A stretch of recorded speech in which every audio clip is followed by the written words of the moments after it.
Today I had the pleasure to have a chat with Warren Clampit.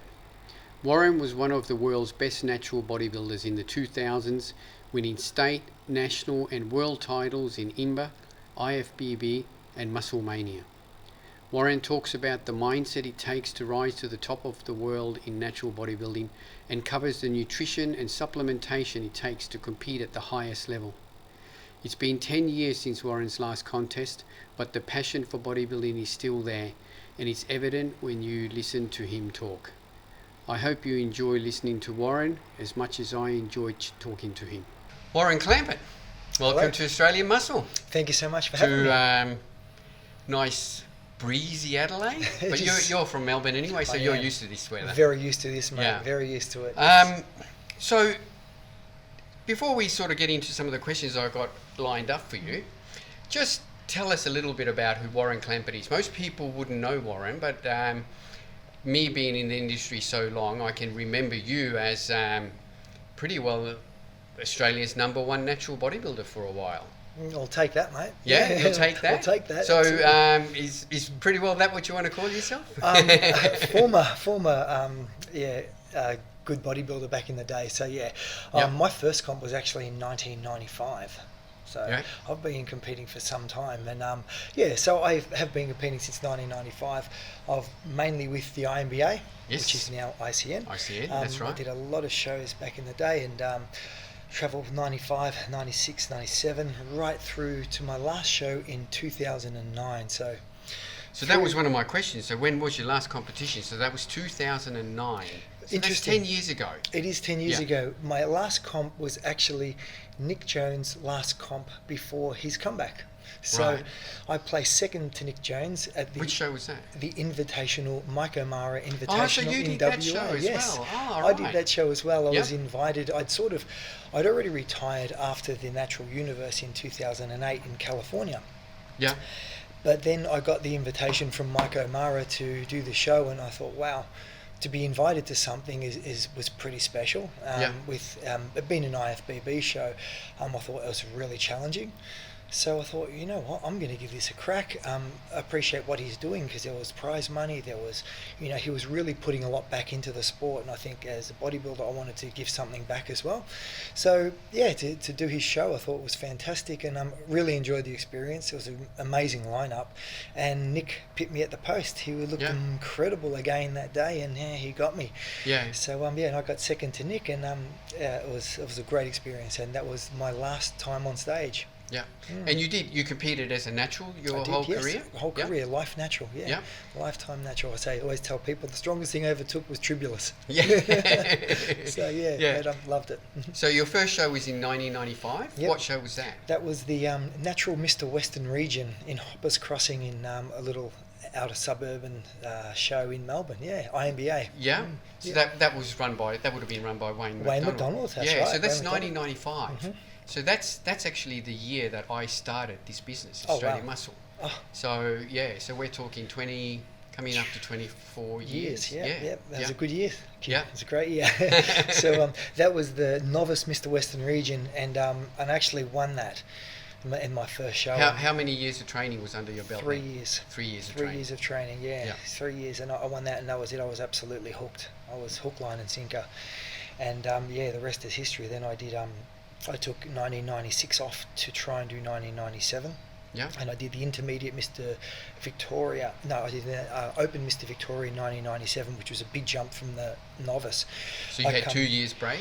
Yes, between the two yes, shows? Yep. correct. And I had and I did come second to Simon O'Farrell, who went on to win the Mr Australia that year. And I the next week after the Victoria was the Mr Australia, and Wayne said, maybe give the intermediate a crack. He goes, I reckon he might be a show. I'm like, oh, I'll see how I go. So it was my third show all up, and I won the intermediate Mr Australia.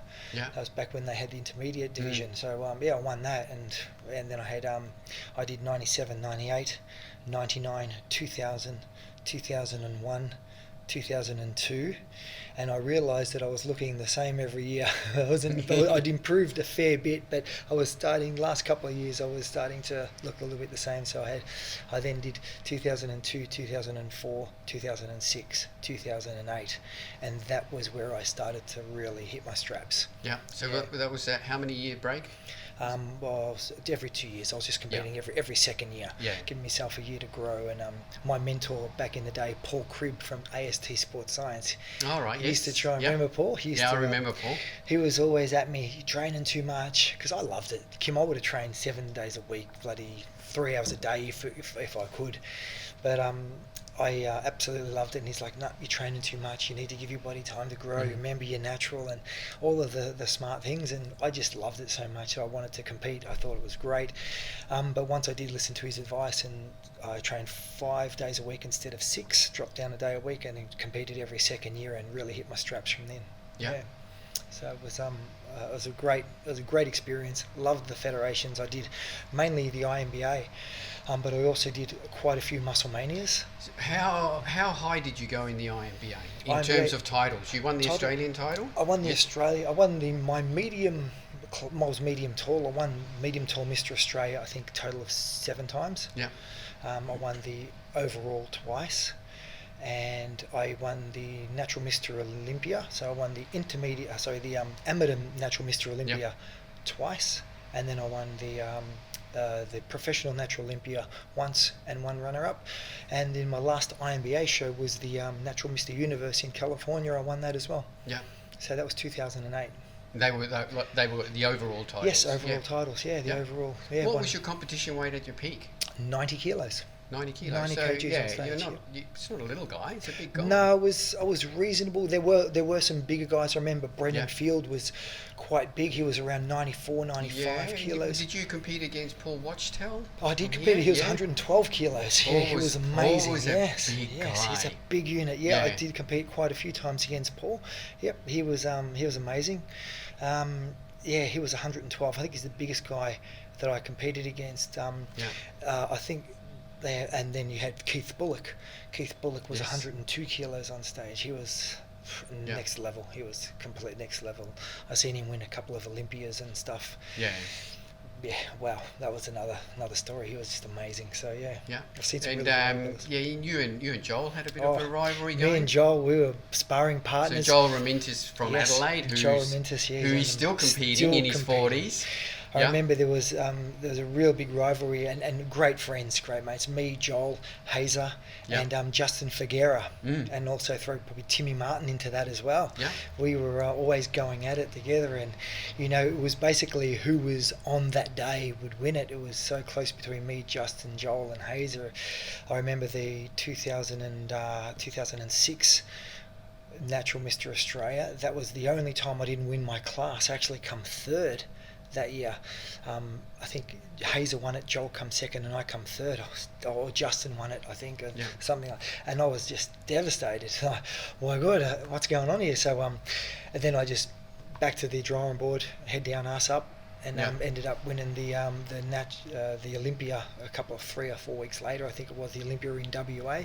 So I went from not winning my class to winning the amateur and the pro Olympia in the same day.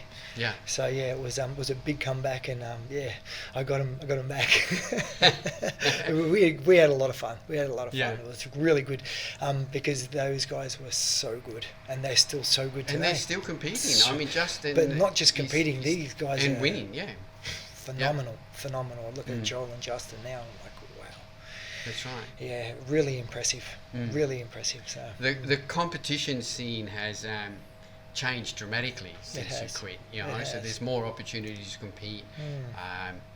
There is even a pro circuit in the ICN now. That's great. Yeah. So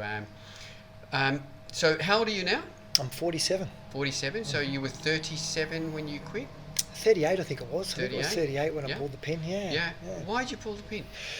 I mean, you were still regarded as one of the best naturals in the country, world even. Because I was really surprised when you stopped rocking up at shows. Wow. Okay. Yeah. I think what it was is I'd competed for, I think it was 17 years. I was competing 15 to 17 years. I was competing for. And I loved every minute of it. Just that the last preparation for the natural universe, I wouldn't say I was over it, but I didn't enjoy it like I did with every other preparation. And and it was a title that I wanted to win. It was the first time I ever did the universe. Yeah. But I also looked up to people like Micah Hearn, who I think he won the first first universe back in the day.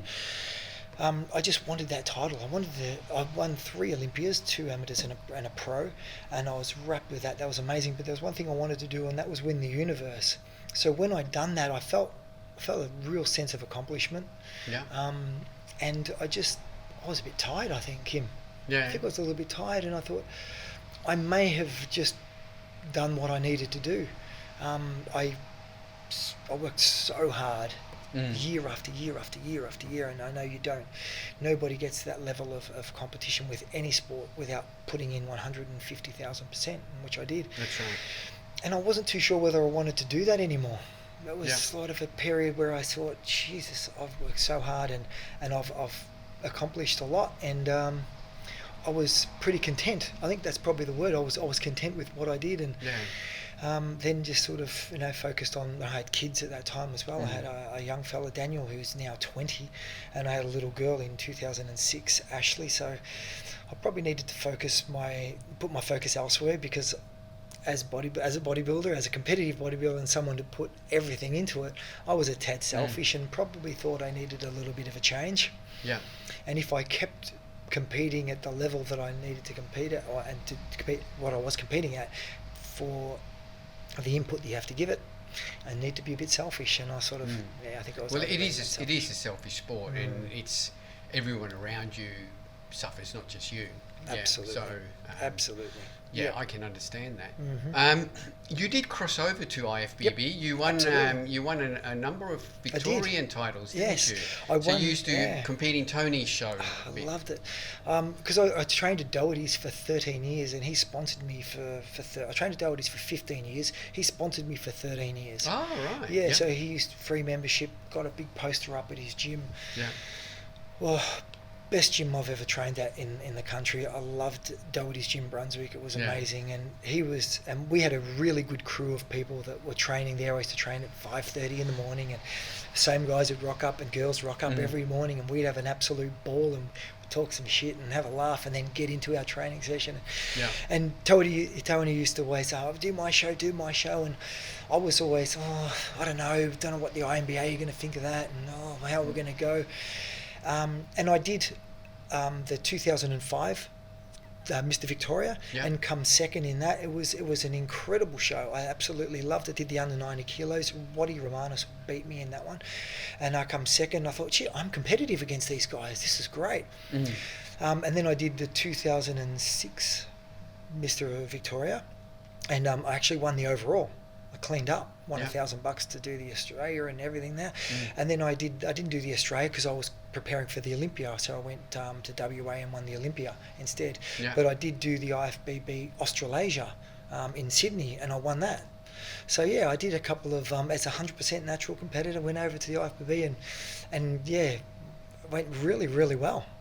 So but I weren't worried about your natural status being tarnished by being associated with a non-tested federation? Nah. Look, it was there was a period there where I had somebody sending me and my accounts in Victoria, because I'm a sales manager for a supplement company, have been for 15 years, 14 years. They were sending magazine covers to my accounts and saying Warren Clampit cannot be natural. I've seen him train. It was just bizarre, Kim. Like someone was sending stuff and I'm like, bring it on. And then I must give gratitude to Mark Ardavilla from Superior Supplements. He put up $10,000 in Hardcore Aussie Muscle magazine. He did an interview with those guys, and I did an interview as well, just letting everybody know, like, say whatever you like, I'm as natural as anything and anybody has ever been. So Mark actually put up $10,000 in an account for anybody who wants to match that $10,000, and then we do a drug test, do every drug test that you can think of with me, and if I fail, then that 20 rand goes to charity, and if I pass whatever, pass fail, whatever, it goes to charity, and nobody ever come forward with that. So, so it wasn't really worried about that. And the INBA were very supportive. I'll give them that as well. They never said a word. And like I said, I won the 2006 IFBB overall Mr Victoria. 2 weeks later, competed in the INBA Mr Australia. Got tested at every single show. And even vice versa, the IFBB wasn't too, because the IFBB back then were a little bit like, if you're one of our champions, we don't want you. That's a really good look. Tony was fantastic. He was the one who wanted me to do his IFBB. He didn't give a shit what I did. He loved it. He just wanted me to be a part of what he did, and I appreciated that, and it was great. From the other side in Sydney, that was a different story. Though HQ, they weren't too fond of me. They were so not fond of me doing both the federations that I was uninvited to the Australia. Oh, right. Basically told not to come. Really? First time I ever said that. That was really interesting, but I wouldn't have done the Australia anyway because I was focusing on the Olympia. Yes. That was my main focus, was the INBA Olympia. Yeah. But then I got invited by those same people to do the Australasia. Yeah. And I won that. Which is Australasia was in April in 2007. I won that, which was great. And so it didn't last very long, and I went over there, did the IFBB Australasia, had a great time, won that, and then concentrated on the 2008 season in INBA. And then my last show was an IFBB show for Mike O'Mara, as I said. That's right. So, amazing. Do you miss competing? Do you ever sit there and think, No. I might... I must admit, I don't miss competing. I don't. No thought of coming back? Definitely not. No thought of coming back. No.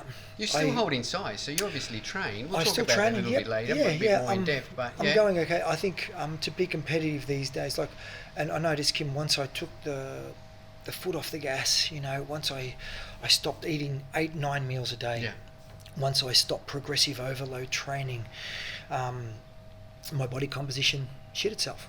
Like, I'm still 87 kilos, but I probably 13% body fat. I was on stage at 4.5% body fat, 5% body fat at 90 kilos. It's a very, very big difference. Right. People say, you look great. I look okay in a shirt, but I've got love handles now, mate. I'll never have love handles back in the day. So I still train, I still enjoy it, and I don't train for anything apart from it makes me feel good. I'm the same. I train that I love. because I love training. That's it. And training is therapy, as far as I'm concerned. 100%. I couldn't agree with you more. And I still train hard though. Like I'm not ashamed to admit or say that. Even my gym, I can out train a lot of guys. Fantastic. And because I still love training. I still love. I don't know, just picking up heavy weights and I've been lucky that my body's held up. Yeah, wow. That's right. Yeah, But I know also the limits. Absolutely. We've got our limits. And gone are the days where you'd go in for like 90-minute, just 7 chest exercises and smash yourself. I'll only do. I train on most full body type programs. But like I said, just to stay fit and healthy and make sure I can still pick up my pencil if it drops. I love it. Same. I have a little joke with anybody who says, how do you training now? Where are you training? What are you doing for training? I say to them, I train now on what I used to warm up on. And that's no bullshit. So that's training though still is a part of your life. Absolutely. How many days a week do you train now? 3 to 4 days a week. Just 3 to 4? Yep. 3. I would say 2 to 4. Let's say 2 to 4 to be really honest. I've actually taken up golf recently, Kim. You did tell me that before. I've taken up golf. I'm really ordinary at it. I'm getting better, but like... They say it's a good walk ruin. Absolutely. It can be sometimes, unless you're hitting them well. Then it's a lot of fun. But I started off on 32 handicap. I'm now down to 18. And being the person I am, I couldn't just go out and have a leisurely hit. I had to compete. So I do the Saturday mornings. I have to compete on the Saturday mornings and stuff like that. And try and bring my handicap down. And I got a goal of bringing my handicap down to single figures before I'm too old to swing it. But so how many days a week do you go on the golf course? I'd probably driving range once a week and, Yeah. and play once to twice a week, 9 Okay. holes here and there. I'll play on the Saturdays 18 holes, but I'll try and get a 9-hole session in. If it's, in Melbourne it's a bit hard now. It gets dark at bloody 5:30. That's right. So in summer, what I'll do is I'll finish work at 5:30, get to the golf course at 6 o'clock, play till 8, 2 hours, and then go home and have dinner and do what I got to do. Or I'll get up at 5:30 in the morning. I'll be on the course at 6 o'clock, finish at 8, then go home and be on the road by 8:30, 8:45. Yeah. So yeah, but this weather is a little bit limiting at the moment, as you can see outside. That's right. Let's just go back to your training. Yes. And your training principles. Because at 90 kilos of 4%, Yep. you were carrying a lot of Yep. muscle. What are your principles? Like, how were you able to build a natural physique that Yep. big? One, do you have superior genetics? Are you an easy gainer, or did you just put in the work? Absolutely. Basically, what I'm trying to say Yep. is, compared to today's, I see so many times natty guys. If someone's better than them, they got to be on the gear. Or if someone's progressing better than they are, it's got to be there on the gear. They can't be natural. I've heard that before. And generally, the biggest whinges about someone's natty status are guys on the gear. Yeah, exactly. Because, I don't know, they most They're probably look doing at it that, well, I'm on the gear and I'm He not must that be big. on- and he looks better. He must be Yeah. on better gear than me. But Yep. what were your training principles? Maximum overload training. Yeah. Heavy training, low volume, and super high intensity. I'll give you background, and I haven't got superior genetics because I actually won, before I did bodybuilding, I was a schoolboy wrestler, a freestyle wrestler. I used to wrestle in the under 42 kilo division. Yeah. I won a schoolboy Victorian title under 42 kilos. Under 42, So yeah. that is a part of the reason why I got into bodybuilding, because I was painfully skinny. Yeah. I was so skinny. In saying that, my dad does look great, and he's 86 now, and he's the strongest 86-year-old I've ever seen. Yeah. I just trained my ass off with the maximum overload training principles of overload, muscle overload. Yeah. I would challenge myself every day, every week, every set in the gym. It had to be an extra rep. It had to be, 0.5 of a gram heavier than what I did last year. Yeah. So it was progressively overloading to with a low rep range of 4 to 6 reps. Oh, So, right. So your yeah, rep range was very 4 low. to 6, very, very low. Yeah. I'm not very strong, but I realised back in the day, we used to always try 10, 12, 15 reps. But once I brought those rep range down to 8 and then to 6 and then to 4, the amount of weight you can lift from 4 reps compared to 12 reps is so much more intense. Yeah. So like when your rep range is only 4, you're also my sets per body part. For chest, for example, it was 2 sets of incline, 2 sets of flat, and 2 sets of flies. That was my chest workout. Yeah. So when you're doing 6 sets for a body part, you better make sure that every single rep and every single set is absolute and utterly balls to the wall, and you do not leave 1 ounce of energy left in that gym. Yeah. That is it. You've only got 6 sets. You've got to train or die, basically. Yeah, it was very, very, very intense, and I lifted as heavy as I possibly could for that rep range, and I made sure that I challenged, and I didn't always beat my last week. Then I used to look, if I didn't, I would also look back at my nutrition, because I believe the reason that I was so successful was not just because I was willing to outwork, out-train, out-diet, out-eat, out-do anything possible harder than anybody would ever do it. That was my mental attitude going into, so that was one factor that made me a champion. But the other thing was the diligence that I put into my nutrition. Yeah. Pre and post workout supplementation, the 3-hour window of opportunity. I would have, a third of my calories within the 3 hours, my daily calories in the 3 hours post workout of my competition. Yeah. Where everybody was shit scared of carbohydrates, I was eating 350 grams of carbohydrates by 10:30 in the morning, training at 5. So yeah, I think not only that high intense training to absolute and utter and complete failure on every single set that I did for 10 years, but the nutrition that I did to back up that, so you can grow. Because when you haven't got superior genetics, as you know, Kim, That's right. nutrition is everything. Don't have gear. We don't have anything else but your nutrition and your training. So you better make sure that everything is, and no stone is unturned. Yeah. And how many calories do you think you were? Like you say, in an off season, you were 4,000. 4,000 calories a day. Yep. Yeah. 4,000 calories a day. Yeah. I never used to change a lot. I made the mistakes of, you know how you blow out off season, all that stuff. I did that once in 2000, after the 2008 Mr Australia. I got down to 76 kilos, and then I ate myself sick for 2 weeks, put on like 12 kilos in 3 days or whatever it was, something ridiculous like that. And that wasn't fun for anyone. So after that, I'm like, that's it. I'll never, ever, ever do that again. So I used to stay within 5 to 6 kilos out of competition weight.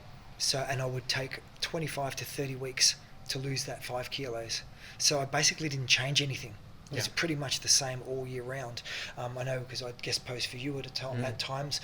I guest post in Wagga. So if there was any photo shoots or magazines back then, it wasn't about Instagram, Kim. It was about Australian Ironman, trying to get a photo in Australian Ironman, or Hardcore Aussie Muscle, or Muscle Mag doing a feature on you. So when they ring you and say, "Hey, we're going to come and do a photo shoot on you," I'm like, "Oh my God, this is awesome!" So luckily, I was always in reasonable shape. 90 kilos competition weight roundabout, and make 95, 96 off season. Off season, 96 kilos. You know, at that weight, you would have been in fairly good condition. I was in excellent condition. Yep. Yeah. I was around probably 7% body fat off season. Yeah. Eating 4,000 calories a day. Did you do any cardio? Zero. I avoided cardio like the plague. Even during prep? No, during prep I would do some high intense short intervals training, again, maximum overload cardio. So I would get on this used to kill me mentally and physically. It was progressive overload, so I would have to try and beat my calorie expenditure on a strider, and it was 16 minutes, so 16-minute sessions, and I would do that once a day, probably 3 times a week, from about 6 weeks out, depending on where I was where I thought I was with condition. So I'd get on a strider and I would go as hard as I possibly can, and I would try and hit 400 calories. Then the next day I would go in, I would try and get 401 calorie expenditure, and I would just continue that. It was so hard. How did your body hold up? Actually, pretty well. I held up really well. To the end of the spectrum, I was probably sore lower back. Knees were. I had a knee scrape. Torn meniscus in my knee. I think I put up with that for about 5 years. And then eventually in 2005, I think I got that done. Yeah. But apart from that, I had no torn muscles. Even training with that heavy, intense weight, no torn muscles, no broken bones, no nothing. I held up pretty well. I was always so sore from training with the intensity that I did every single day. Couldn't sit on the toilet for 8 years without holding onto the walls. You know how you go. Yeah. But I held up really well. Yeah. Held up really well. Yeah. No severe injuries. Nothing at all. So, and now I've just got sore knees and a sore lower back, but nothing compared to, I know people who don't even train, they have worse injuries and worse. They're worse off than me. Yeah, but that was it. Overload training, high intense training, progressive overload. That's, at the end of the day, that's what builds the muscles. That's right. That's what builds the muscles. And then backing it up, and anyone out there that's listening, your training session is worth nothing unless you back it up with nutrition. Yeah. If I used to have, I would eat before training. I would do carbohydrates, and anyone out there is terrified of high glycemic carbohydrates. Everyone these days seems to be terrified of carbohydrates. Well, they need to change their mindset, in my opinion, because that is what made the difference. Me taking in 70 grams of Vitago or a maltodextrin within 30 minutes of training. Also, I would do even a period there where I did pre-carbs with my protein. I would do carbs and aminos during, and I would do carbs and protein directly after, like 100 grams, 140 grams of carbohydrates within that, an hour and a half period. Yeah. And I think I was the only one that was doing it back then, and I honestly believe that was making such a massive difference, because I believe there's 2 aspects to recovery. The protein goes to do its job, which is build and repair your damaged muscle tissue, but you need to create and give your body muscle glycogen replenishment as well. That's right. Liver and muscle glycogen replenishment, and that is going to aid in recovery. And if you don't recover 100%, you can't progress to the next level. Yeah. End of story. That's right. So I can't advocate that enough. The carbohydrates, even pre, intra, and post-workout training, good whey proteins around your training, and then within half an hour of my last protein shake, I would do 100 grams of chicken and 100 grams of white rice. Then I would do a slower digesting protein shake an hour after that, or even half an hour after that. Then an hour and a half after that, I would do more chicken, white rice, and then I would start adding in some fibre. So then I would do some green beans, and that was around 10:30 a.m. And then I would just, and this is off season as well, then I would just do fats, protein and vegetables for the rest of the day until my last meal was around 11 o'clock at night. So every 2.5 hours to 11 o'clock at night was, say, 200 grams of chicken breast, 200 grams of green beans, and 2 tablespoons of peanut butter. Yeah. That was it. I did that for years. Yeah. Years. So let's just touch back on your supplement regime. Yep. So what supplements did you use? Wow. Like what was part of your basic supplement program? So hydrolyzed whey protein isolate. Yeah. And I used to use back in the day, it was a product called Anabolic Switch from MRI. Yeah. Remember that? Yeah, I remember that. It had the creatine. So I was I was just massive around creatine. I was lucky enough to be involved in creatine research back in the day with ASD Sports Science. So creatine monohydrate was my number one.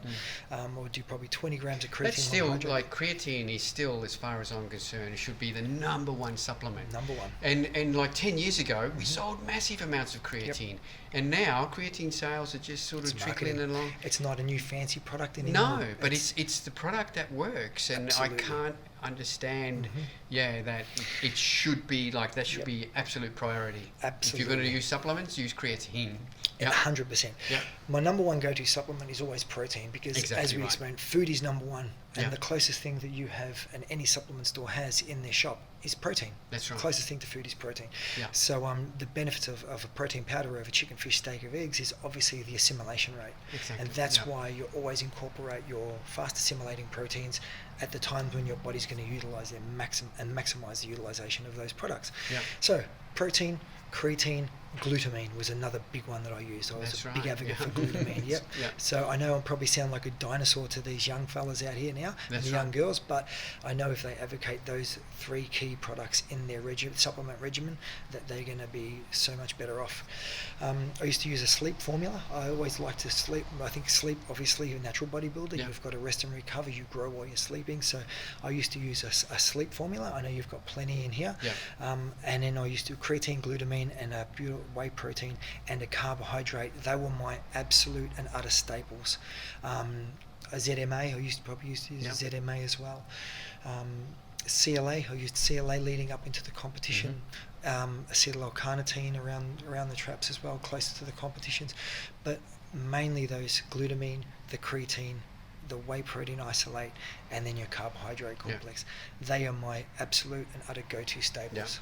And multivitamin. Multivitamin. And they, in your opinion, that they were essential and a massive part of your success. They were critical.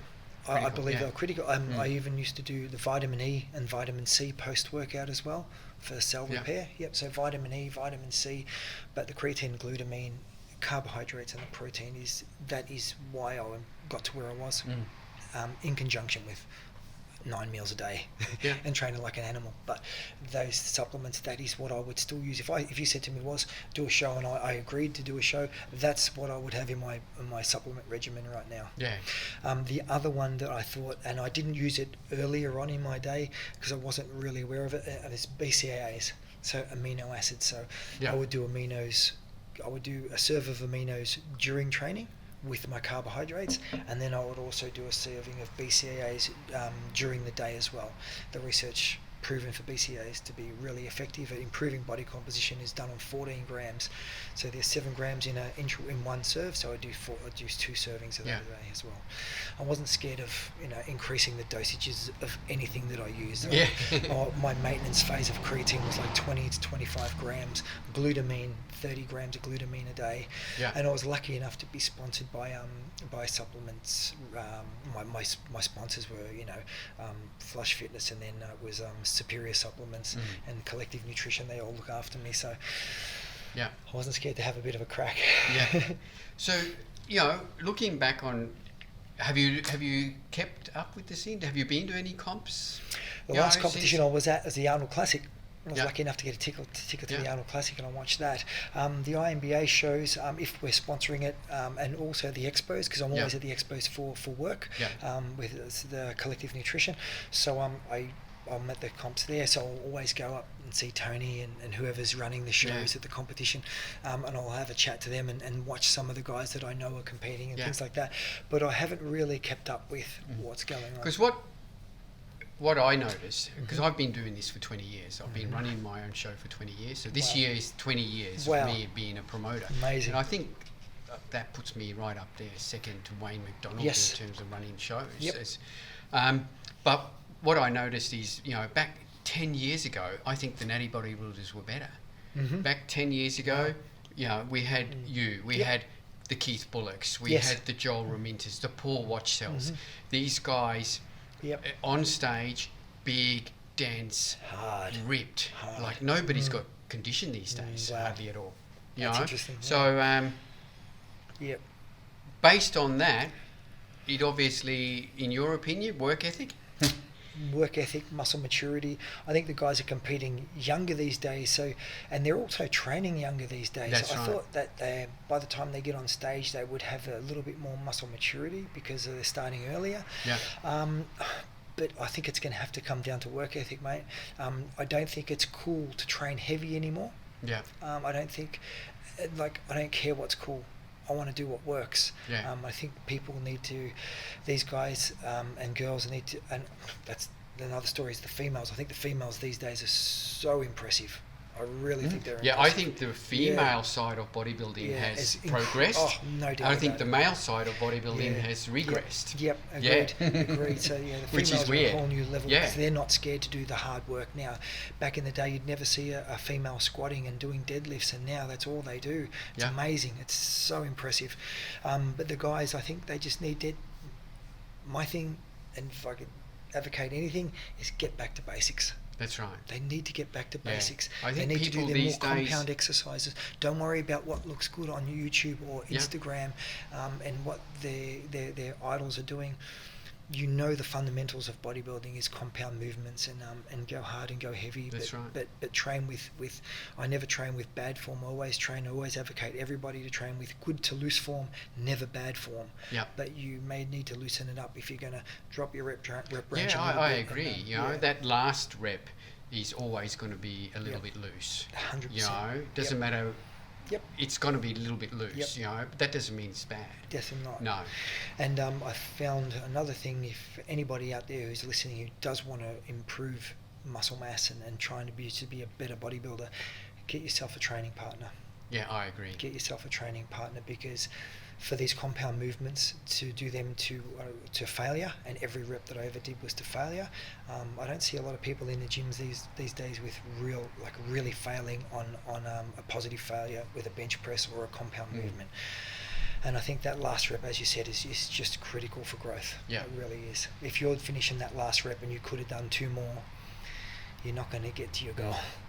It's going to take I agree. And there's nothing I find which really annoys me is where I see a workout, someone say, I did a workout today and I did 100 kilos on bench press for 3 sets of 12.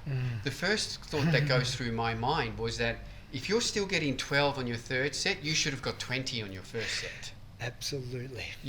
And to me, my philosophy is the same as yours. I do not a lot of sets, but every single set I do goes these balls to the wall, because I see no point in doing that set if you don't. I was once spotting a guy, and he asked me to spot him, and I can't remember the weight, but he did this weight, and he did a comfortable 8 reps or something, and he racked it. He said, "What are you doing?" And I said, "Why'd you stop?" And I'm going, I'm saving myself for the next set. He turned around, and I turned around and said, "Well, why the fuck did you do this set? Why did you waste your time doing this set?" To me, that's a warm-up set. That's so cool. And it wasn't until he got to his third set that he actually then pushed to failure. Wow. But to me, by that time, you've already pre-fatigued that muscle. 100%. Whereas if you would have pushed yourself on that first set to absolute failure, you would have, I think, got more results. Absolutely. Yeah. He would have started on 12 reps. His next set might have been 10 if he's lucky. The next set would have been 8 or 6. That's right. That's Exactly when you know right. you're That's just training common to sense absolute that's going to positive happen failure. if you're training. Yeah. Yep. Yeah. Exactly. Mm. Yeah. It's very, very interesting, and I know a lot of people come in and rush through the workouts now. I used to take with that high intense training philosophy. You're going to need 2 to 3 minutes rest between sets.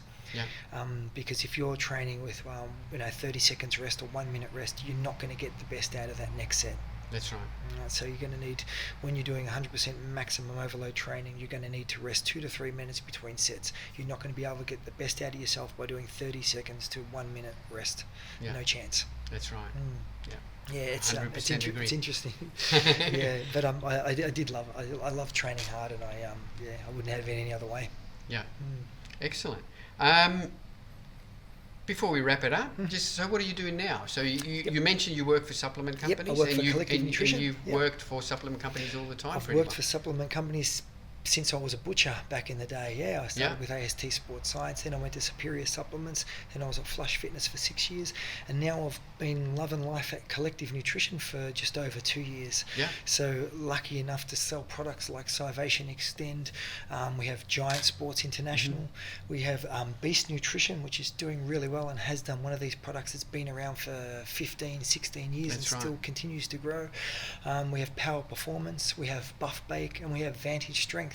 Also now Keto Logic. So Keto Logic is a keto brand that we do as well from the States. Yeah. So we've got some incredible products. I work with a great group of people. I've worked with all these guys from previous companies. They're based in Brisbane, and I'm taking care of Victoria, Tasmania, South Australia, and Northern Territory for them. And it's just the dream job. I've been doing it for like 14 years, traveling around talking about supplements and training to like-minded people, and absolutely loving it. Yeah, I'm very, very lucky. Yeah. Yep. Excellent. And you live in Melbourne? I live in Melbourne, I'm based in Victoria. You're married? I am not married. I'm engaged.